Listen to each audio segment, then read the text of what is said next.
For a while now, I've been using the MacBook Pro 15-inch from 2017 to edit my films and videos with. And one of the biggest problems I had with this was that if I was editing for more than a few hours, then my back would start hurting, my neck would hurt because I was looking down, I was hunched over. It was really bad for my posture. So I decided to pick up a laptop stand because if the laptop was raised, then hopefully it would get rid of my back and neck pain because my posture would just improve. Now the one that I've got is by Rain Design, and in my opinion, I think it's the best laptop stand out there. Now yes, it is more on the pricey side, like 30-40 quid, but it's totally worth it because it's just so solid, heavy duty, and it's a pro if you're in the Apple ecosystem because it has this really nice metal finish that matches the iMacs. I can say that after using it for a while, it definitely does help with your posture because you are looking straight rather than down, but it did also feel a little weird because the laptop had to be really close to me in order for me to see what was on the screen, as well as using a keyboard and mouse. So I finally got a monitor, and I think I found the best budget monitor for photo and video editing, and I'll even share some tips on what to look for when buying one. But before I get into that, here's a new intro that I made. All I did was animate this, which is like a little name tag that you put outside your door. Don't know, do people still do that? But yeah, let me know what you think.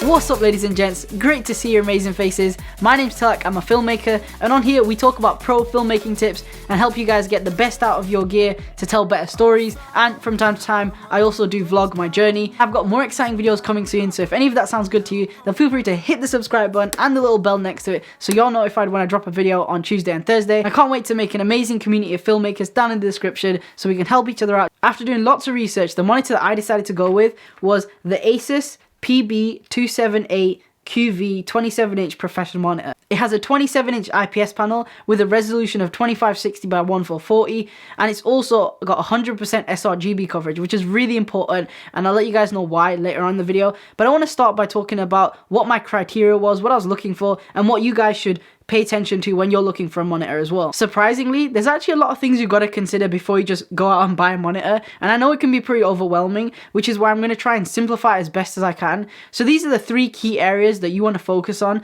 especially if you're looking for a monitor for photo and video editing work. Number 1, and arguably the most important on the list, is color accuracy. Now the reason why we need this is because let's say you're editing some video on your external display and the display is not color accurate and it's shifted one way or another, and you edit it and it looks great on the monitor, but then you send it out to a client or you send it to a friend. Now they're going to watch it on their phone, their tablets, on their TVs, and it might look completely different. It might look more purple, whereas you edited it more green. So you definitely don't want this. You want it to look good no matter what device they're watching it on, which is why you definitely need a color accurate monitor. Now unfortunately, the more and more color accurate your monitor is, the more and more it's going to cost you. But how can you tell if the monitor you're looking for is color accurate? Is there just a box that says color accurate, yes or no? Well, unfortunately not, because there's different variations of how color accurate a monitor can be. Basically, we're looking for a monitor that can produce a lot of colors as well as them being accurate. For example, in real life, you don't just see red, blue, or green. You see all the different shades, the dark, the light, the mids. Like, you want to see the whole spectrum.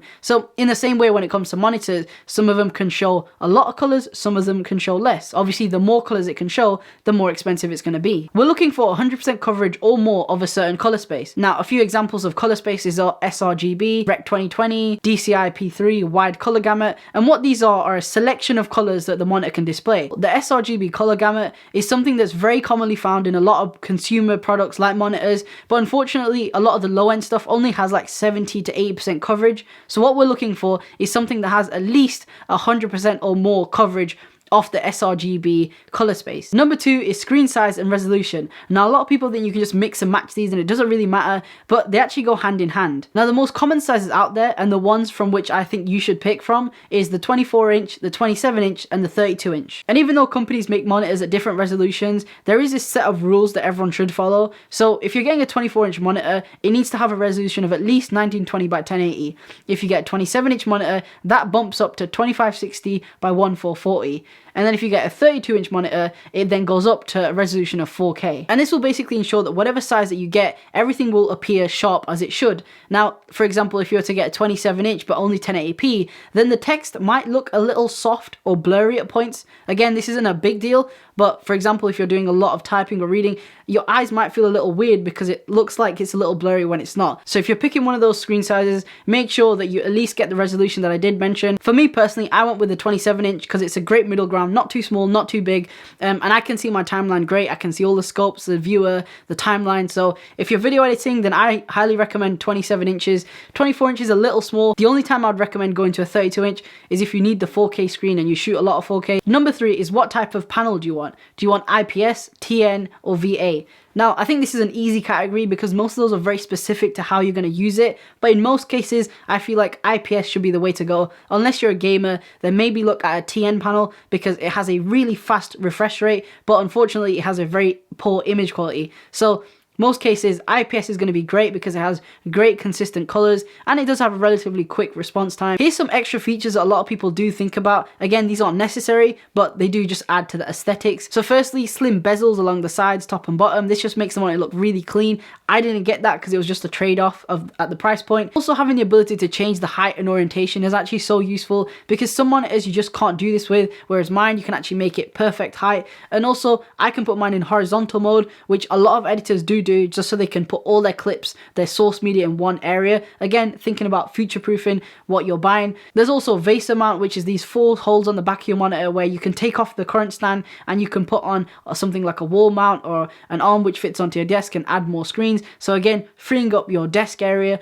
mounting on the wall, making your setup look a little cleaner. Again, those are just some aesthetic things that people like to do. So that's my guide and what you guys should follow to get a really good photo and video editing monitor. Hopefully it helps some of you out there. Smash the like button if it does. So now let's talk about what monitor I decided to go with and what I think about it. So I went with the Asus 27-inch PB serial code monitor because it just fit my needs on what I wanted, especially at the price point. Now, what I wanted was a 27-inch monitor. I wanted it to be 2K and I wanted it to be color accurate, 100% of the sRGB, which this one was. The only downside though was that the bezels were really, really big, like they're really chunky. But to be honest, I don't really mind it because the monitor is just so good. Quite a hefty boy. And obviously the inbuilt speakers aren't great, but normally no one uses those anyway. Like for the past year, I've been traveling a lot. I was in America for a few months and now I'm here. Like I've never really had time to just build a good desk setup. I've always had my laptop, and even though it does work really well, don't get me wrong, I just miss that huge screen real estate. The fact that I can now put my timeline really big, have the viewer nice and big, I can put my video scopes, I can actually see like the different values and everything. Like it helps so much. And I'm also using my Mac as another monitor, so now I've got dual displays. So again, it's just helping me be more productive. I really do love this setup. Like it's just so comfortable to work with now. This monitor cost me 250 quid and I think it's the cheapest 27-inch 2K resolution and 100% sRGB coverage monitor out there. I think most of them are around 280, 300. So yeah, this one's definitely a good steal. And if you can spend a little bit more and you just want a very color accurate, good looking monitor, then I really recommend the Asus Pro Art because it is literally perfect for filmmakers. Not only has it got 100% sRGB and Rec 709 color gamut, but it's also got support for DCI P3. It's also got a color accuracy of Delta E2, which is amazing. This is obviously the one to go for and the one that I would have gone for if it wasn't for the 550 quid price tag. It's literally double the price of the one that I have. So yeah, if I could have afforded it, I would have definitely gone with this because it's a solid option for a monitor. They also do an older version of the Pro Art, which is like 350 quid for the 27-inch, which actually isn't a bad price at all, especially for the color accuracy and everything that you're getting as well. So definitely recommend checking those guys out. And of course, everything that I do mention, I'll leave the links down in the description below so you can check them out. And of course, there are a bunch of other brands out there. I know Dell makes some really good, as well as LG makes some really good color accurate displays.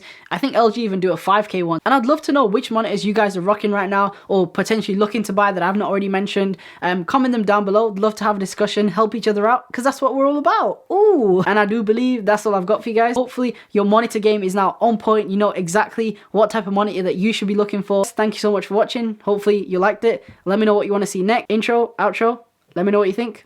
And I'll see you all very soon. That's all from me. Tilak out. Thank God that the brothers on the rise now. Woo! Endless celebrations all in my house. Yeah. Levitating now, I'm super duper fly now. Yeah. London boy, but DC where I reside now. Put the time in while you always yelling time out. And for quit it, cause I know I'm coming with it. You will see. Monitor. Why does that sound weird now? Monitor. Selector. Sorry, I need to go to bed.